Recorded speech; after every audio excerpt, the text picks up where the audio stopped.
Tapi saya mau tanya Bung Habibur Rahman, 6 bulan terakhir ini ada nggak bocoran tentang laporan medis Presiden Jokowi?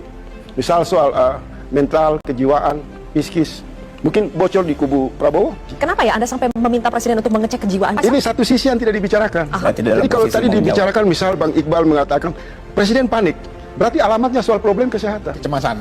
Jangan-jangan menurut saya tindakan kegilaan politik itu dilakukan Jokowi karena mungkin depresi, karena mungkin stres, karena kegilaan politik yang luar biasa. Nah ini perlu ada penjelasan yang luas kepada publik. Jangan kita pada satu objek seseorang yang sudah banyak kita bicara etika, kita beri peringatan kepada Presiden, tapi ternyata masalah Presiden harus ke rumah sakit jiwa untuk menguji mentalnya. Apakah tindakan-tindakan Presiden itu wajar, bermartabat, terhormat dalam konteks negara bangsa, dalam konteks presidensial, dalam konteks untuk menjaga peradaban demokrasi. Oke, sudah lihat video di awal tadi. Saya perkenalkan diri saya dulu. Saya warga Jateng ya, di era Pak SBY 2011 saya pernah jadi pasien RSJ ya yang ada di Jawa Tengah. Nah, setelah gubernurnya Pak Ganjar, saya masuk program beliau, bisa menuntaskan anak saya yang pertama lulus sekolah ya, tanpa suami, keuangan pun minim. Oke, saya mau bahas video ini.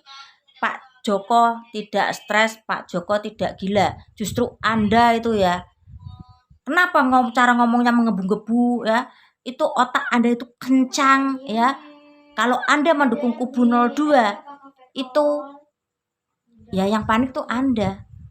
Pak Joko tuh sebenarnya rela menjadi keset di kubu 02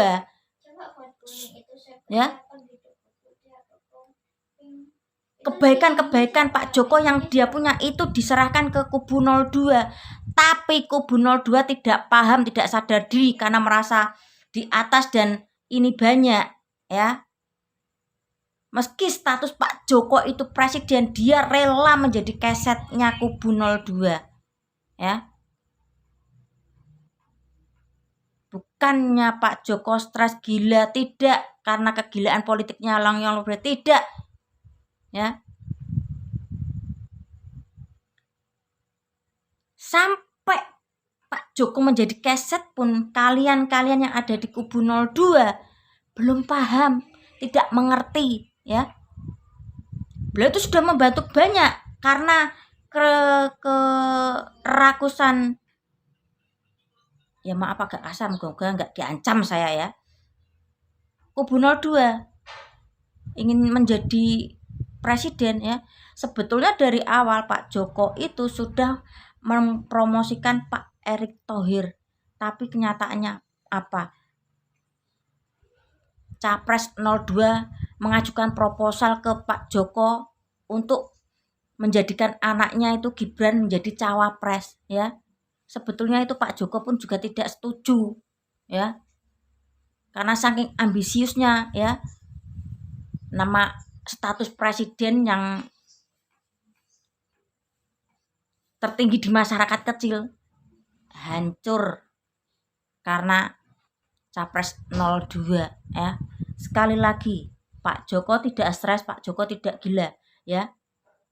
Kebaikan-kebaikan yang dia punya ya, sampai dia rela menjadi keset hanya di kubu 02. Ya, saya tidak menyalahkan merah, saya juga tidak menyalahkan pendukung Ganjar. Saya masih tetap mendukung Pak Ganjar ya.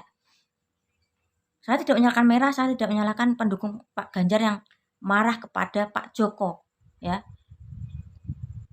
Karena keputusan MK itu ya, di depan mata Partai Merah, di depan mata pendukung Pak Ganjar, ya merasa Pak Joko ini salah. Tapi dari kubu 02 tidak sadar diri ya, presiden saya itu rela menjadi keset Anda, tapi Anda tidak mengerti itu. Malah Anda bilang Pak Joko stres, Pak Joko gila, perlu diperiksa ke RSJ ya.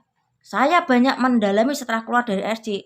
Orang yang dikatakan tetangga saya gila, saya pelajari, saya ajak ngobrol. Oh, ternyata problemnya ini, miskomunikasi sama keluarganya ya. Padahal pengetahuan yang dikatakan gila ini pengetahuannya luas,